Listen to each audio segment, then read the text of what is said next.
Welcome to the Food Response Team Dynamic View training. So once you have logged on to your Smartsheet account, you will see this home page. From this home page, go directly to the top hand corner and select the launcher, which is this waffle icon. This will open the option to select the dynamic view. Click Dynamic View. This will redirect you to your Dynamic View home screen. In the top left-hand corner, you will be able to see all of the views shared with you. The team leader will be able to see all 3 views, but will only be working out of the team leader view. Team callers and deliverers will only be able to see the caller view and the deliverer view, and will be working out of these 2 views. Let's first start with the team leader view. The team leader view allows the team leader to see all the requests for the food response team. They can complete all fields in this view except for the triage notes. These are completed by the at-risk services coordinator, Alicia. They can also create new response callers and response deliverer assignments, and they can create new follow-up entries. Just bringing your attention that you have the option here of filtering out residents who have indicated no services needed in their response calls. For example, Mary Medford indicated that there are no services needed. If we click out, drop out no services needed, they will be removed from the viewer list. Let's first start with how to assign a resident to a response caller. Upon opening your view, new requests will likely be at the bottom of your review. These were pre-populated and therefore do not operate in the normal request form way. New residents will have blank entries after the in-need resident information here. That is their name, their phone number, and their address. You see here for Mary Casey that she has no information after her resident information. If you want to input information for this resident, click the resident. A detail panel will open on the right-hand side. Information in gray is read-only. You will then be able to select from the response caller assigned drop-down list the response caller you wish to assign to the resident. For the sake of training, I will select Andrew Testoroni, who is also another one of my email addresses. To add new MRC response callers and deliverers to your assignment lists, please let me, Andrea, know, and I will add them as users and add them to the food response team group. The response team leader can only indicate needs first call or needs follow-up call for the response call action. The other options in the response call action dropdown are for the response caller.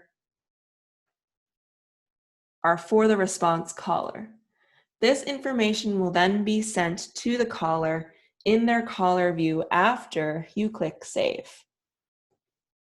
For new assignments, click Needs First Call. There are 2 instances when the response team leader will need to make a delivery assignment. The first is if the at-risk coordinator has already completed the fields about the supplier and delivery day that the resident is interested in receiving. The second is if a response caller completed a call but did not know which response deliverer to assign it to.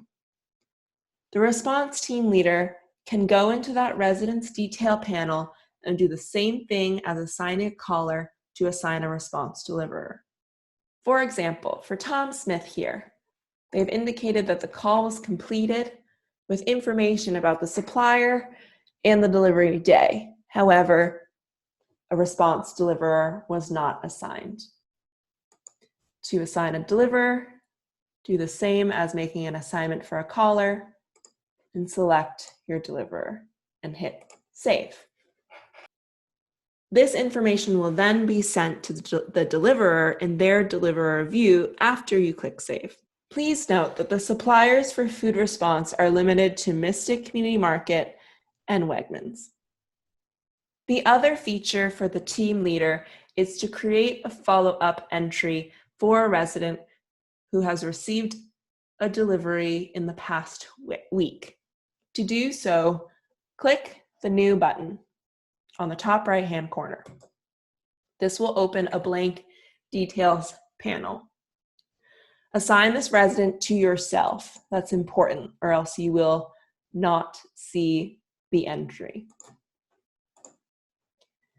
You will not be able to put triage notes, but in this instance, it's not as important because this is a follow-up to continue tracking orders. You will need to manually input resident information. Let's say, for example, Barry Johnson needs a follow-up call. So we will input Barry Johnson's full name, their phone number, which is indicated next to you,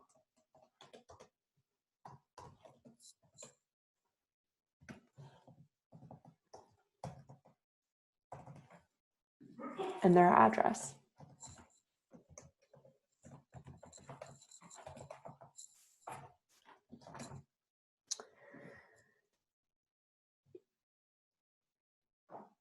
You can either save this as is,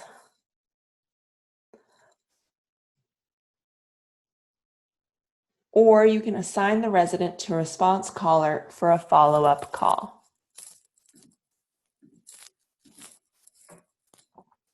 As you can see on the left hand, after saving the detail panel for information as is, it populated a new row with Barry Johnson's information. If I hit save again, you will see that Andrew Testeroni has been assigned this resident to a follow-up call. I will now move on to discuss the caller and deliverer views. As I mentioned previously, response callers and deliverers will only see these two views in their view panel. Let's start with the caller view. Please note that the response caller steps are the same if the response team leader were to complete a response call. However, the response team leader will input the information about the call in the team leader view rather than this caller view. Okay. In the caller view, callers will only be able to see the residents assigned to them by the response team leader. They can only edit a select number of fields, which we will see soon. They can create assignments for response deliverer, but they cannot create new follow-up entries. Let's select a resident who needs a first call. On the right-hand side, a details panel will open. All fields in gray are read-only fields. To input information about a response call, select the response call action dropdown. Select call completed. Once call completed is selected, click the save button. This will open new fields. This is important to do before the call has dialed, such that you are prepared to input your call information. If the response requires a callback or needs no services, you can change the response call action item after dialing the call. For example, we will select check back later, click save, and the call information will disappear. However, let's pretend that the resident answered the call. Call completed, save. Two key pieces of information to gather is the day of the week the resident is interested in receiving food and from which supplier. As of now, Mystic Community Market deliveries are on Monday, Thursday, Saturday, and Wegmans deliveries are on Sunday. Let's pretend that this resident is interested in weekly Thursday deliveries from Mystic Community Market, and they assign that to themselves or perhaps another deliverer on the team, but for the sake of this training, I will assign it to themselves. As you see, this information has then populated the row for Mary Casey.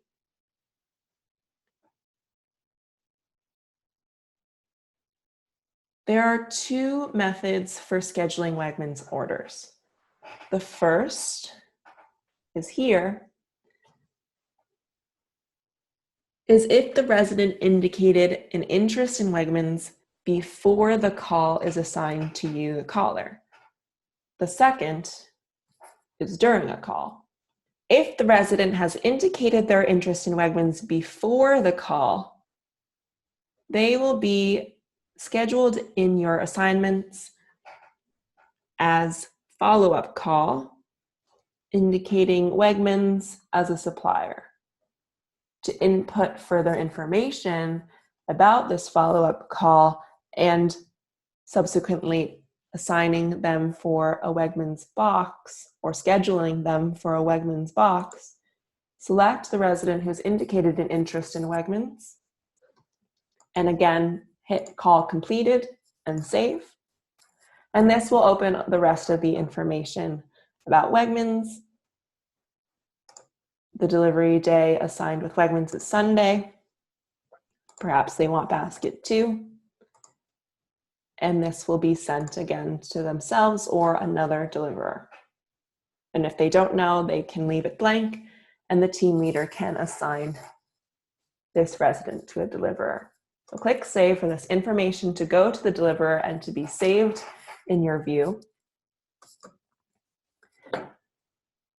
However, if during the call the resident indicates their interest in Wegmans, you will follow similar steps to what we covered in indicating call completed to open the call information, selecting the delivery day to Sunday, selecting Wegmans, and assigning it to a deliverer or not. So those are the general steps for completing calls in the food response team. We will now move on to the last step of the food response, to the deliverer view. To move between views, select the Views Stack button on the top left-hand corner. I'm going to select Deliverer View. In the Deliverer View, you can only see residents assigned to you for delivery by the response team. You can only complete 3 fields. They are delivery completed, delivery notes, and date delivered. You cannot create new assignments or create new entries in this view. The response deliverer view should provide the delivery with all the necessary information to complete the pickup. That is, the day of the week the delivery is scheduled here in delivery day, where the delivery needs to be picked up here in supplier, and the in-need resident information. That is, who and how to contact for delivery and where the delivery needs to be delivered. You will make a call to the resident that you are on your way and will deliver the food package within a certain time frame. To complete a delivery, select the resident for whom you're delivering,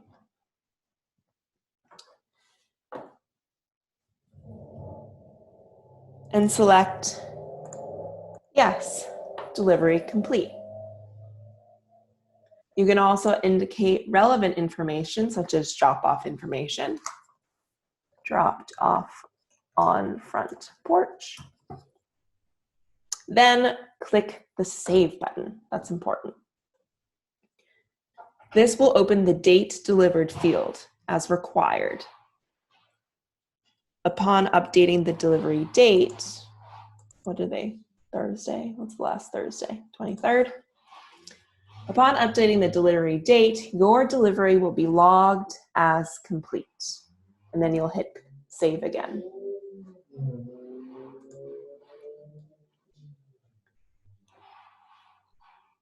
If you are unsuccessful in completing your delivery, for example, here, but we can create a new instance.